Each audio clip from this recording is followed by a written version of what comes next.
জীবনে চলার পথে বাধা আসবেই, থাকবে না হয়তো কেউ তোমার পাশে। কি করবে তুমি তখন?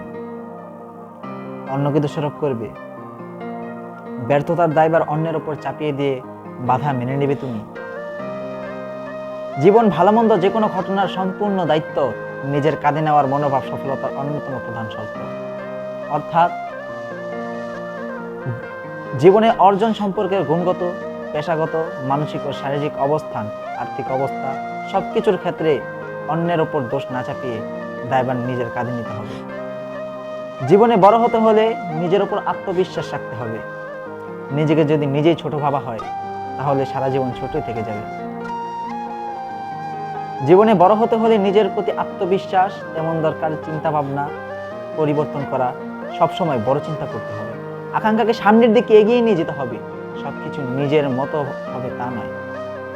সবসময় অতীত নিয়ে চিন্তা করলে অতীতে কি হয়েছে সেসব ভেবে থেমে থাকলে হবে না। জীবন কখনো এগিয়ে যাবে না। জীবন ব্যর্থতা ছিল, থাকবে, খারাপ সময় ছিল, থাকবে, কিন্তু সেগুলো নিয়ে সবসময় চিন্তা না করে নিজের ওপর ভরসা রেখে সামনে এগিয়ে যাও।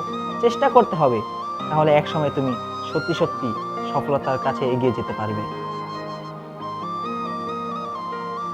জীবনে সফলতার স্বাদ পেতে হলে শত বাধা বিপত্তি সত্ত্বেও লেগে থাকতে হবে। এই লেগে থাকার সবচেয়ে বড় চ্যালেঞ্জ, ছোট বড় নানা রকম ব্যর্থতা, ভুল ত্রুটি, নিরুৎসাহ ইত্যাদি নানা কিছু হতে পারে।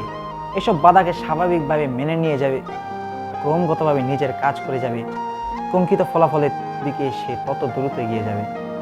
কেরিয়ার বলুন আর ব্যক্তিগত জীবন, সবকিছুতেই তো ঝুঁকি রয়েছে। তবে সবার ঝুঁকি নেওয়ার মতো মানসিক শক্তি থাকে না। মানসিকভাবে যারা শক্তিশালী ব্যক্তিরা নিজের জীবনের প্রতিটি পদক্ষেপ সোজা হয়ে এগিয়ে যান। যে কোনো পরিবর্তন হাসি মুখে মেনে নেন। আপনাকেও মেনে নিতে হবে। আপনাকেও হেরে গেলে চলবে না। ঝুঁকি নিতে পারেন না, এখন থেকে নেবেন। কিভাবে ঝুঁকি নিতে হয় শিখে নেবেন, সেই কৌশল মনে রাখবেন। জীবন খুব ছোট এবং জীবন সকলকে সব সুযোগ দেয় না বারবার। আর তাই কোনো কারণে নিজের রাগ পুষে রাখবেন না।